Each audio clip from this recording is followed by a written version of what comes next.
जय हिंद दोस्तों। आज मैं एक बहुत ही महत्वपूर्ण पोषक तत्व के बारे में बोलने जा रहा हूँ, जिसका नाम है vitamin D. Vitamin D actually में नाम तो इसका विटामिन है, लेकिन ये विटामिन की कैटेगरी में आता नहीं है, ये हार्मोन की कैटेगरी में आता है।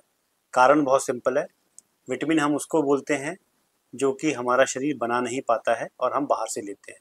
जबकि विटामिन डी क्या है, हमारी त्वचा इसको आराम से अगर उसकी सूरज की किरणें से पड़ती हैं बना लेता है।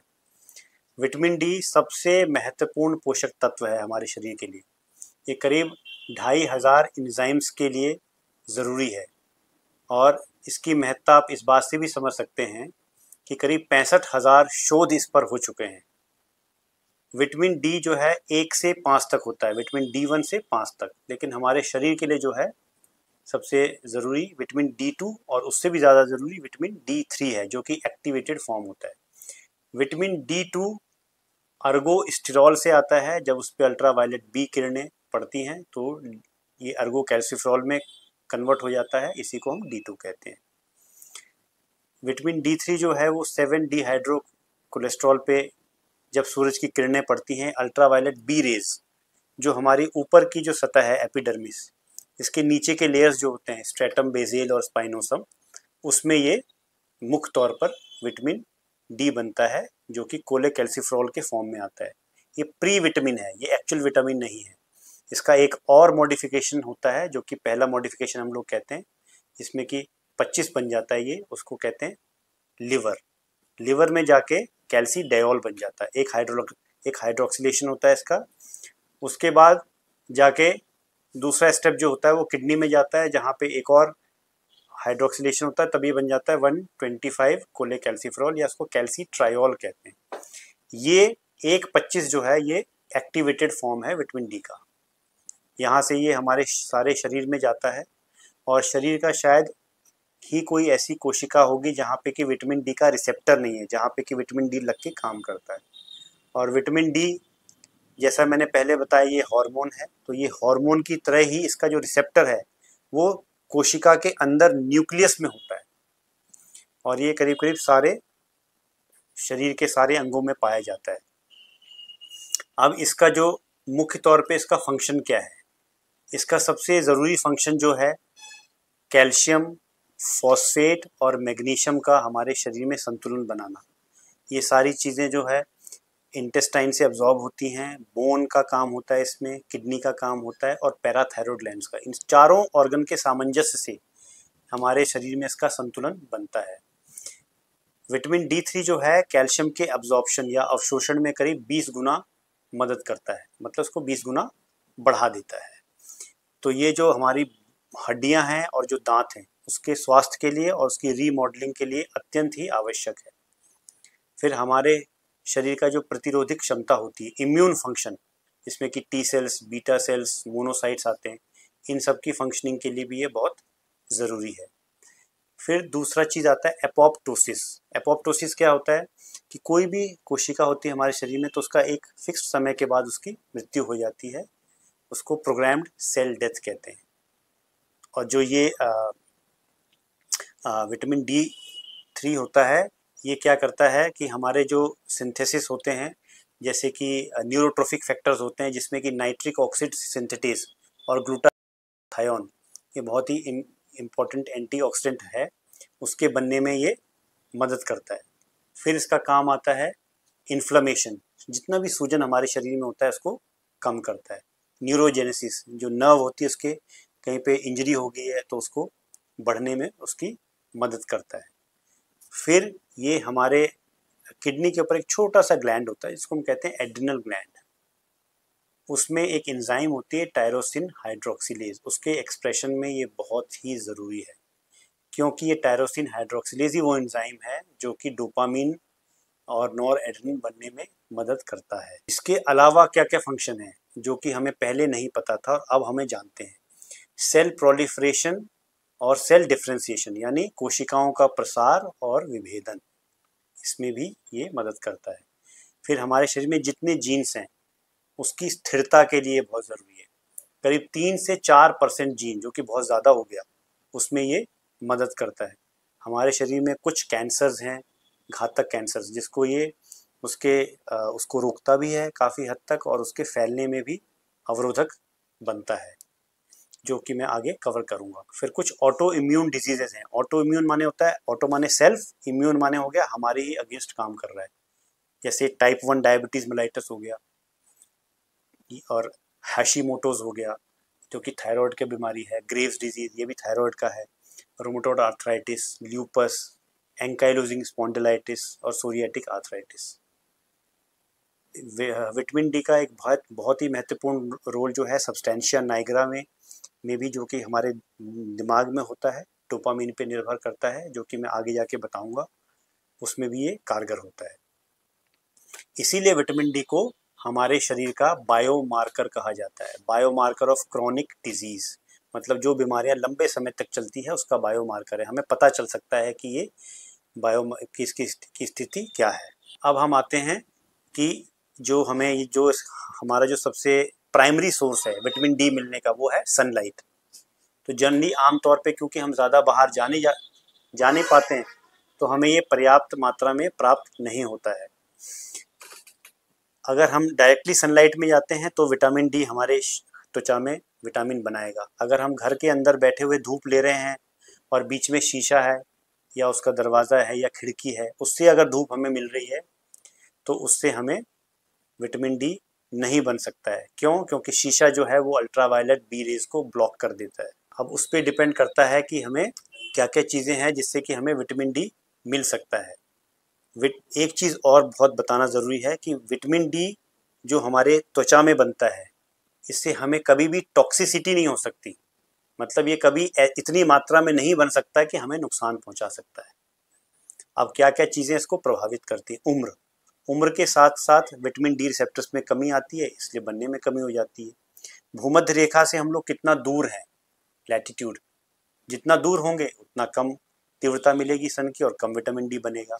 हमारे त्वचा का रंग कैसा है, पिगमेंट कैसा है, जो गोरे लोग हैं उन लोगों को कम समय चाहिए विटामिन डी बनाने के लिए जितना उनको ज़रूरी है, तुलना में हमारे जो हम लोग मिडिल ईस्ट में हैं या फिर एशिया में हैं, क्योंकि हमारी स्किन डार्क होती है, हमारी त्वचा में मेलानिन की मात्रा ज़्यादा होती है, वो अल्ट्रावायलेट रेज को ब्लॉक कर देता है। इसीलिए गोरों में करीब अगर मान लीजिए 15 मिनट ज़रूरी है तो हमें करीब 1 घंटा रहना पड़ेगा धूप में उतनी ही मात्रा प्राप्त करने के लिए। आम तौर पे अगर हम 20% हमारी बॉडी एक्सपोज है, मतलब 1/5वां हिस्सा अगर हमारे शरीर का दिख रहा है और हम धूप में जाते हैं तो करीब 40 मिनट में हम लोगों को एवरेज जो है विटामिन डी की मात्रा मिल जाती है। फिर निर्भर करता है हमने कितने कपड़े पहने, जैसा मैंने बताया, मौसम कैसा है, दिन का कौन सा समय है। सबसे जो सही समय है विटामिन डी को प्राप्त करने का वो सुबह 9 बजे से लेके 1 बजे तक है। फिर आता है जो वायु प्रदूषण है, जितना वायु प्रदूषण होगा उतना रोक मिलेगा। वीरभद्रन रामनाथन जो हैं उन्होंने एक इंडियन ओशन एक्सपेरिमेंट किया जिसमें कि उन्होंने पाया कि एक वायु प्रदूषण की एक लेयर है, एक सतह है जो कि पूरे north Indian ocean, Bharat, Pakistan और चाइना को कवर करती है और उसकी जो लंबाई है, वर्टिकल एक्सटेंट है, वो करीब 3 किलोमीटर है। फिर एक स्टडी जो हुई फ्रांस में, एक जगह है कांस, आमतौर पे हम लोग कांस फिल्म फेस्टिवल वगैरह के नाम से जानते हैं उसको। इस जगह पे कांस में जो फ्रांस में है, नासा ने और फ्रांस की स्पेस एजेंसी ने एक स्टडी की जिसको कैलिप्सो कहते हैं, cloud aerosol lidar and infrared pathfinder satellite.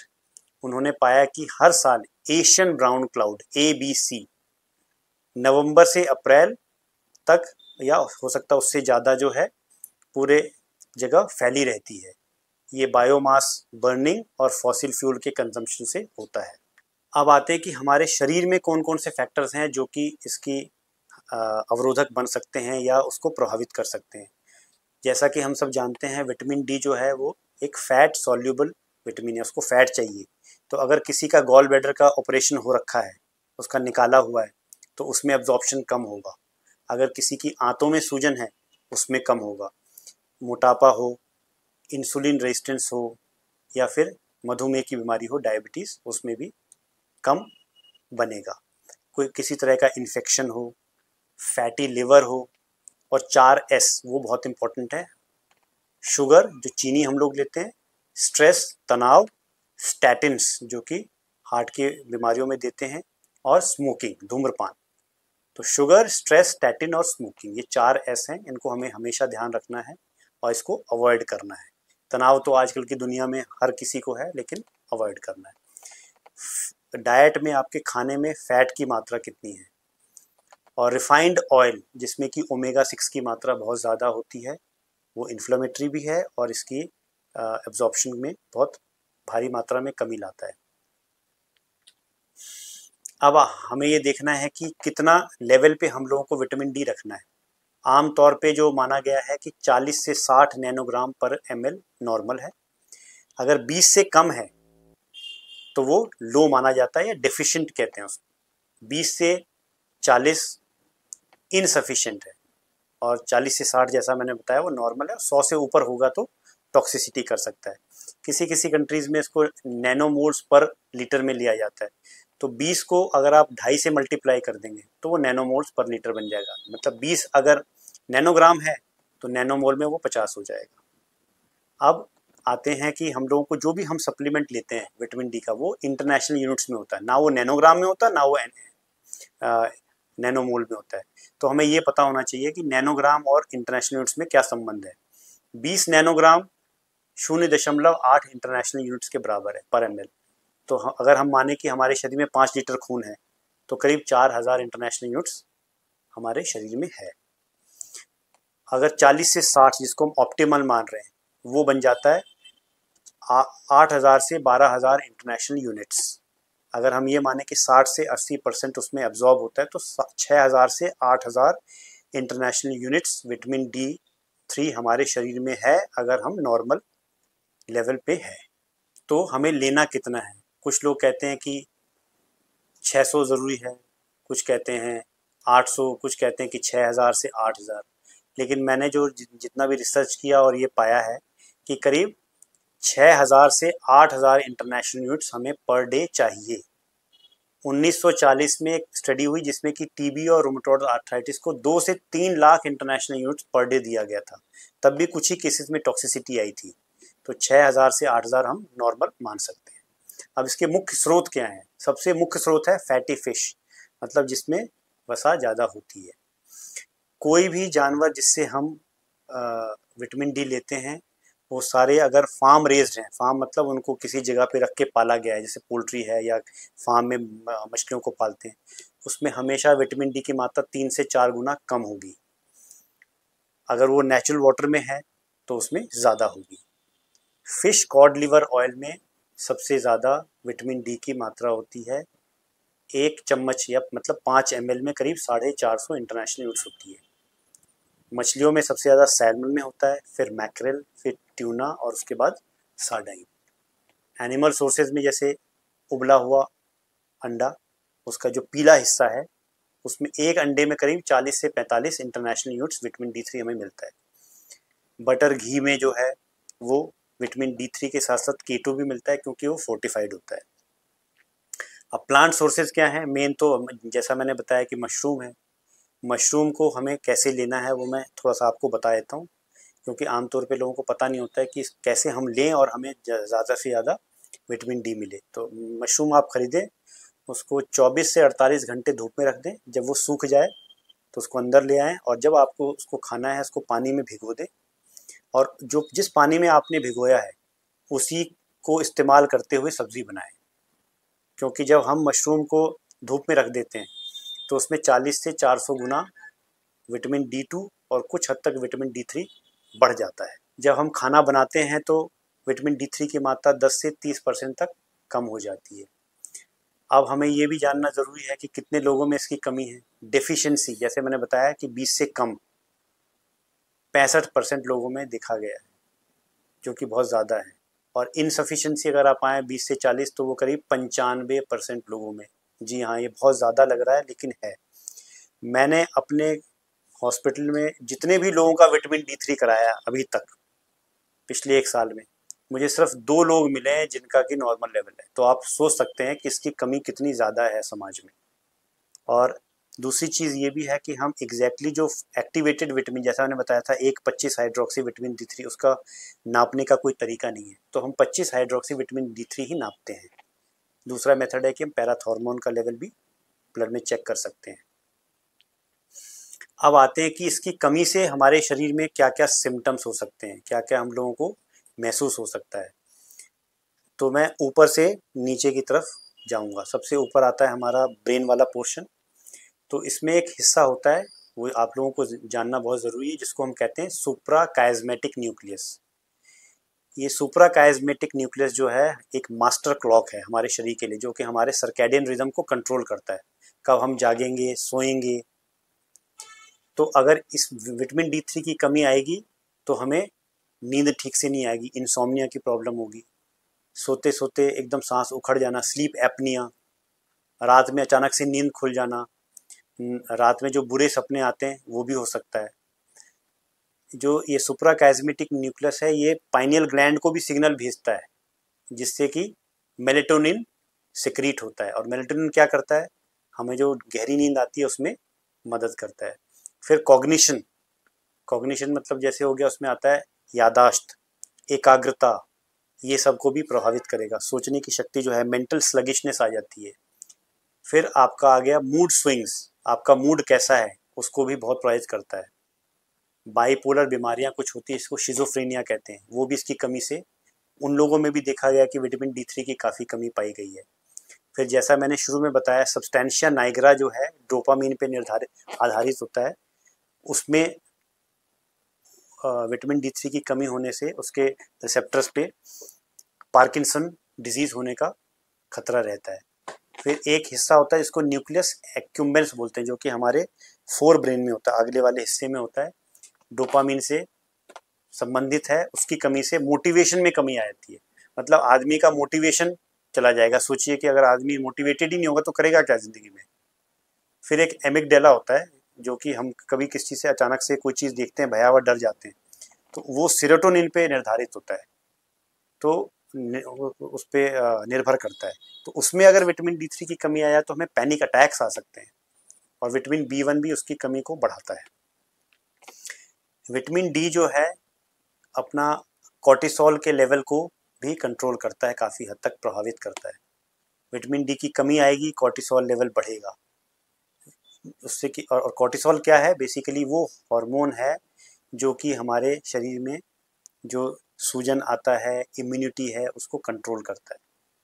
और कभी कभी इसकी कमी से माथे पर पसीना आना, नॉर्मल टेम्परेचर पे आदमी बैठा हुआ है, AC में बैठा हुआ है, उसको सर से पसीना आ रहा है, तो ये भी हो सकता है। रात में पसीना आना, फिर कितना भी खाना खा रहा है तो उसको फ़र्क ही नहीं पड़ रहा है, उसको भूख लगी जा रही है, तो ये सब भी उसकी वजह से हो सकता है। क्यों क्यों होता है ये? क्योंकि जब विटामिन D की कमी होगी तो हमारे शरीर में इंसुलिन और लेप्टिन की मात्रा बढ़ जाती है, लेकिन वो काम नहीं करते हैं। आमतौर पे लेप्टिन जो है भूख को कम करता है और सैटिस्फाइटी सेंटर को सेटिस्फाई करता है, लेकिन वो होता नहीं है इसमें किसी। और इसकी कमी से कभी कभी वर्टाइगो भी होता है, बैठे बैठे शरीर लगता है कि सारा चारों तरफ घूम रहा है, सर घूम रहा है। फिर उसके बाद आते हैं बालों पे। बालों की जो संख्या है, उसका सूखापन, टूटना, एक जगह से हेयर लॉस हो जाना, जिसको एलोपीशिया कहते हैं, ये सब हो सकता है इसकी कमी से।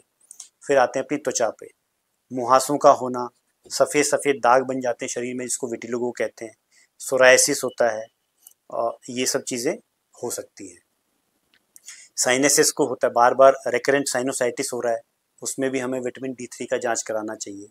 थाइमस एक ग्लैंड होता है, जो कि मैंने जिंक के वीडियो में भी बोला था, जो कि उम्र के साथ साथ सिकुड़ता है।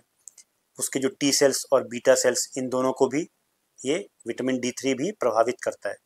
फिर बार बार टॉन्सिलाइटिस होना, टॉन्सिल में इन्फेक्शन होना, ये भी विटामिन D3 की कमी से होता है। हे फीवर में भी ये होता है। फिर हमारा जितना श्वास लेने का जो रास्ता है, रेस्पिरेटरी ट्रैक्ट, उसमें TB का खतरा बढ़ जाना, बार बार गला खराब होना, दमा होना, निमोनिया, ब्रोंकाइटिस, COPD, और कुछ वायरसेस हैं, एप्स्टीन वायरस, उनका भी सोते हुए स्टेट से जग जाना, ये भी विटामिन D की कमी से हो सकता है। 1 साल से छोटे बच्चे हैं, अचानक से बहुत तेज सांस ले रहे हैं, ये भी विटामिन D3 की कमी से हो सकता है। फिर आगे थायराइड एक ग्लैंड होता है, जैसा मैंने पहले बताया, ऑटो इम्यून डिजीज़, हाशीमोटोज और ग्रेव्स, ये दोनों हो सकते हैं। फिर आते हैं हमारे जो स्केलेटल सिस्टम है और दांत, मतलब जितने भी हड्डियों वाला सिस्टम है और दांत को कैसे प्रभावित करता है। अगर विटामिन डी की कमी होगी तो कैल्शियम, फास्फोरस और मैग्नीशियम का संतुलन बिगड़ेगा, हड्डियां जो है वो मुलायम हो जाएंगी और वो टेढ़ी मेढ़ी हो सकती हैं। तो बच्चों में जब कमी होती है इसकी तो हम उसको कहते हैं रिकेट्स, जब बड़ों में इसकी कमी होती है तो हम कहते हैं ऑस्टियोमलेशिया। रिकेट्स को मैं कभी और कवर करूंगा। ऑस्टियोमलेशिया क्या होता है, इसमें क्या सिम्टम्स हो सकते हैं, जानना जरूरी है। जैसे मान लीजिए कि एक आमतौर पे एक हेल्दी एडल्ट जो कि देखने में लग रहा है, वो कंप्लेंट करता है कि मेरे पीठ के जो निचले हिस्से हैं वहाँ दर्द है, पेल्विस में जो हिप्स है उसमें दर्द हो रहा है, अजीब तरह का दर्द है, खिंचाव हो रहा है, जो पैर है उसके ऊपरी हिस्से में दर्द हो रहा है। तो ये विटामिन D3 की कमी से ये सब चीज़ें हो सकती हैं। फिर माताएं हैं जो कि जब प्रेग्नेंट होती हैं उस समय विटामिन D3 की अगर कमी हो तो उनका बीपी बढ़ने का चांस होता है, उन लोगों को प्री एक्लेम्पसिया हो सकता है और मधुमेह जो जेस्टेशनल डायबिटीज़ कैसे वो हो सकता है।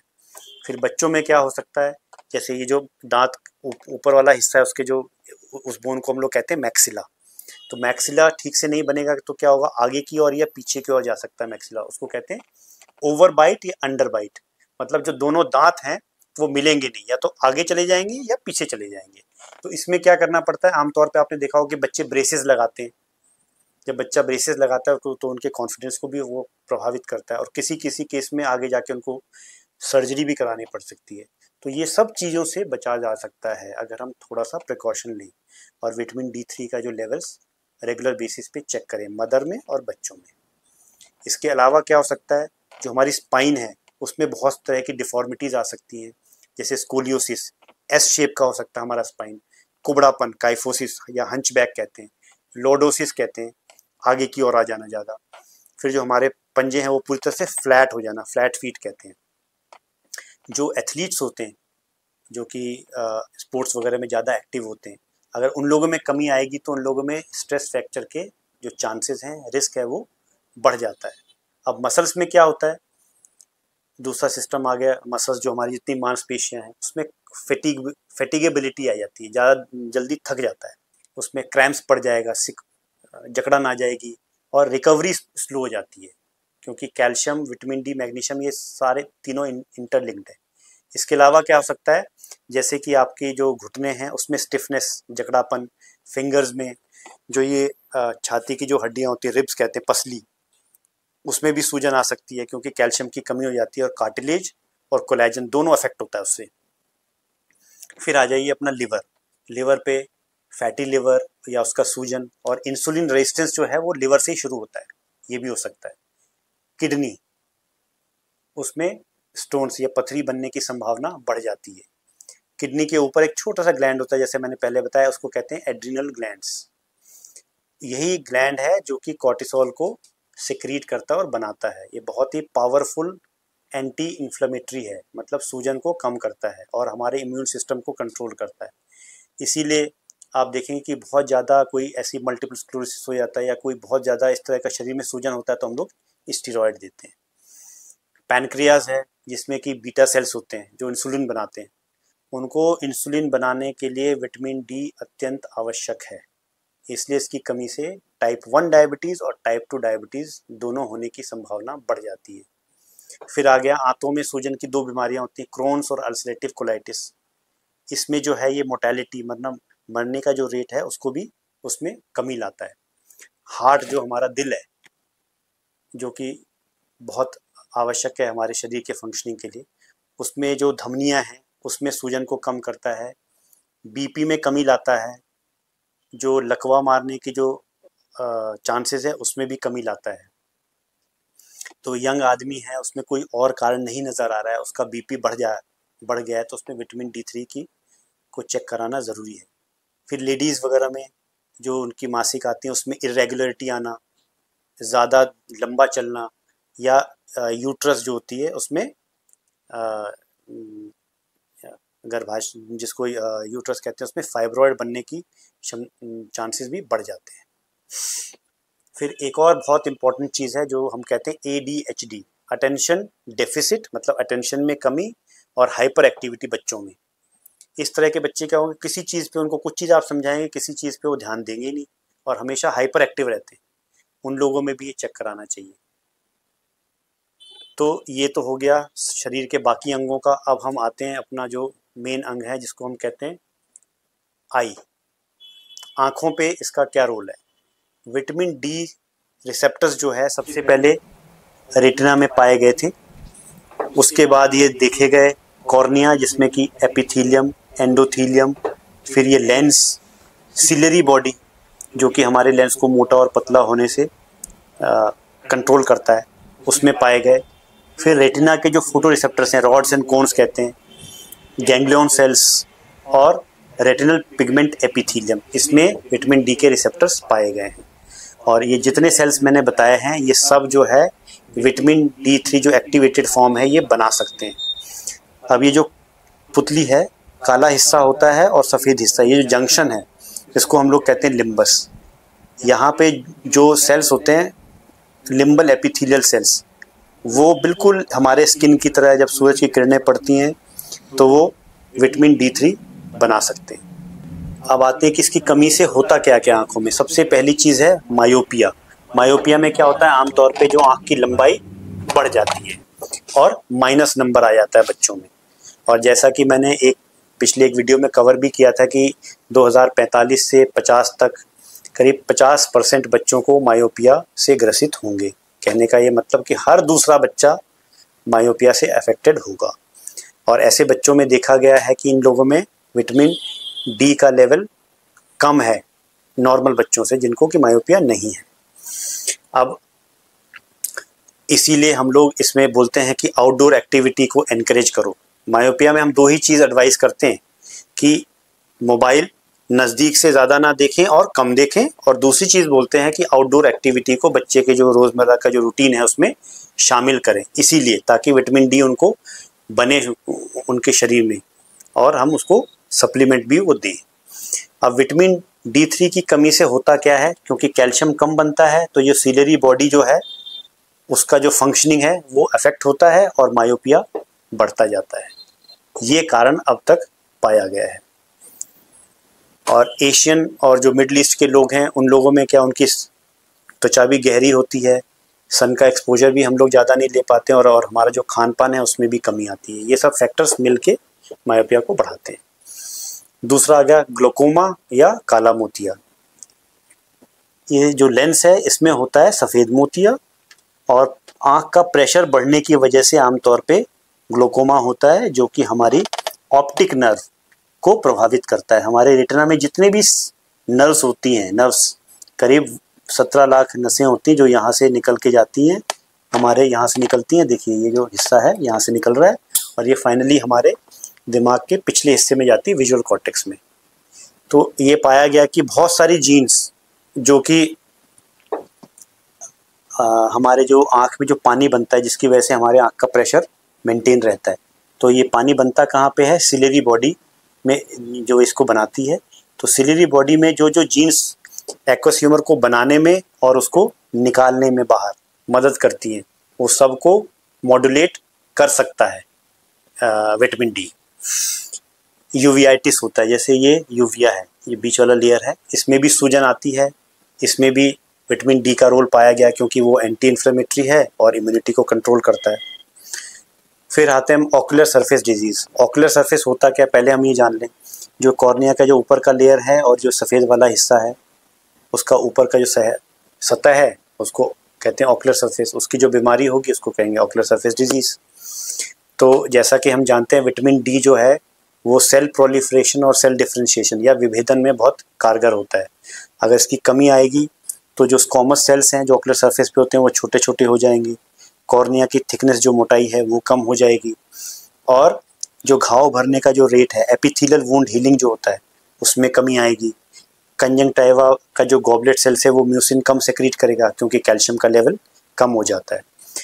तो ड्राई आई जो सूखापन आता है आँखों में जिसको हम कहते हैं ड्राई आई डिजीज़, इसका एक बहुत ही गहरा संबंध पाया गया है इससे जो विटामिन D3 की कमी से। तो जितना विटामिन D3 का कमी होगा उतना ही ज़्यादा कंप्लेंट पेशेंट की तरफ से आपको आएगा कि चुभन हो रही है, जलन हो रही है, आंख बंद नहीं कर पा रहा। एक केस रिपोर्ट आया है और इस तरह के केसेस मैंने अपने ओपीडी में खुद देखे हैं कि पेशेंट आया अचानक से कह रहा है कि बहुत ज़्यादा दर्द है डॉक्टर साहब, आँख के पीछे कितना इतना दर्द है कि मेरे से बर्दाश्त नहीं हो रहा है, और वो पूरा आगे तक आ रहा है। तो इसको हम लोग कहते हैं कॉर्नियल न्यूरैल्जिया। और ये देखा गया कि अगर इसमें हम 1000 इंटरनेशनल यूनिट्स पर डे दें विटामिन डी का तो ये टोटली क्योर हो जाता है। अगला आता है पीछे के पर्दे। जब बढ़ती उम्र के साथ जो पीछे का पर्दा इफेक्ट करता है उसको हम कहते हैं एज रिलेटेड मैकुलर डीजनरेशन। इसमें अगर विटामिन डी की कमी से देखा गया है कि इसमें भी बढ़ोतरी आती है और चांसेस लोगों को ज़्यादा हो जाते हैं एएमडी होने के, क्योंकि जो पीछे का जो रेटिना का और जो बाकी लेयर्स हैं उसकी थिकनेस में कमी आती है। बच्चों में स्पेशली 2022 में अमेरिकन जर्नल ऑफ ऑफ्थेल्मोलॉजी में एक शोध हुआ है जो छपा है, उसमें ये पाया गया कि अगर विटामिन डी की कमी है हमारे शरीर में तो बच्चों में क्या हो गया है कि जो देखने वाला हिस्सा जो फोविया है उसके नीचे का जो कोरोइड है उसकी मोटाई में कमी आई है, और जो धमनियां हैं जो आर्टरी और वेन उसके व्यास या डायमीटर में कमी आ जाती है। सोचिए कि अगर एक बच्चे में कोरोइड जहाँ पे कि सबसे ज़्यादा खून की नलियाँ होती हैं और वो रेटिना को सप्लाई करती है पिछले हिस्से को, और ये जो आर्टरी और वेन है जो कि रेटिना के आगे हिस्से को सप्लाई करती है, अगर ये सब में कमी आ जाएगी तो आगे जाके उसको काफ़ी सारी दिक्कतें पेश आ सकती हैं। डायबिटिक रेटिनोपैथी, डायबिटीज़ की वजह से रेटिना पे प्रभाव। जैसा कि मैंने पहले बताया कि डायबिटीज़ हमारे शरीर के सारे खून की नलियों को कमज़ोर कर देता है, जिसको माइक्रो एंजियोपैथी कहते हैं। और ये विटामिन डी, जैसा कि हम जानते हैं कि ये न्यू वैस्कुलराइजेशन या जो नई खून की नलियाँ बनती हैं उसको रोकने में कारगर है।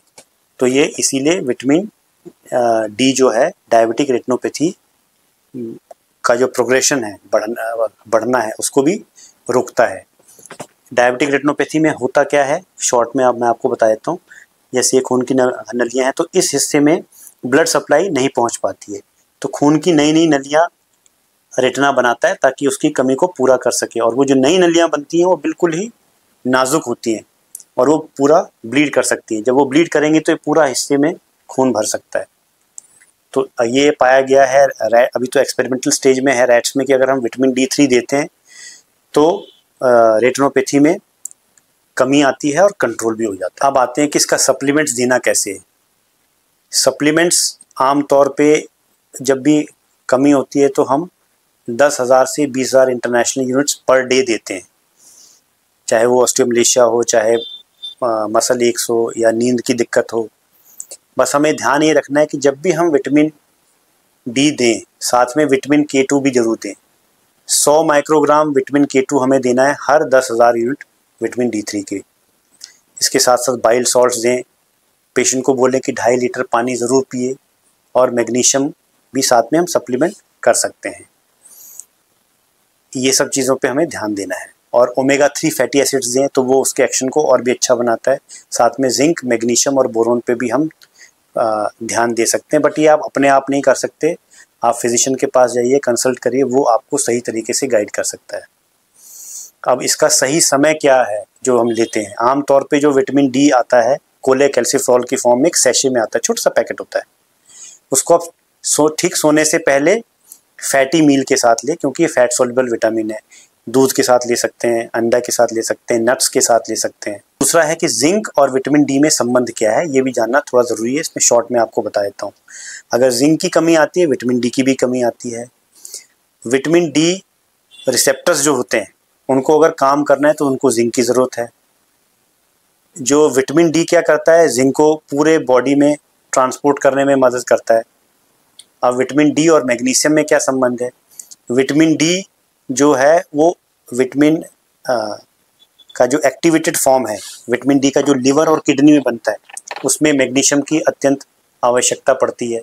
और विटामिन डी क्या करता है, मैग्नीशियम के एब्जॉर्प्शन को बढ़ाता है। ये एक चार्ट है जो मैं इसमें दे रहा हूँ, उसमें आपको कुछ चीज़ें हैं खाने की जिसमें कितना विटामिन है इंटरनेशनल यूनिट्स में देखने को मिल सकता है। तो आज मैंने आपको विटामिन डी के बारे में बताने की कोशिश की है, जो कि हमारे शरीर के लिए बहुत ही महत्वपूर्ण पोषक तत्व है। मैं उम्मीद करता हूँ कि मेरी जो ये कोशिश है उससे आपको कुछ फ़ायदा होगा। और अगर आपको ये वीडियो पसंद आया तो कृपया करके सब्सक्राइब, शेयर और लाइक करें और बेल आइकन दबाना ना भूलें। कुछ लोग हैं जो वीडियो देख रहे हैं लेकिन सब्सक्राइब नहीं करते हैं, तो मेरी उन लोगों से रिक्वेस्ट है हाथ जोड़ के कि कृपया करके इसको सब्सक्राइब करें और शेयर करें। बहुत बहुत धन्यवाद।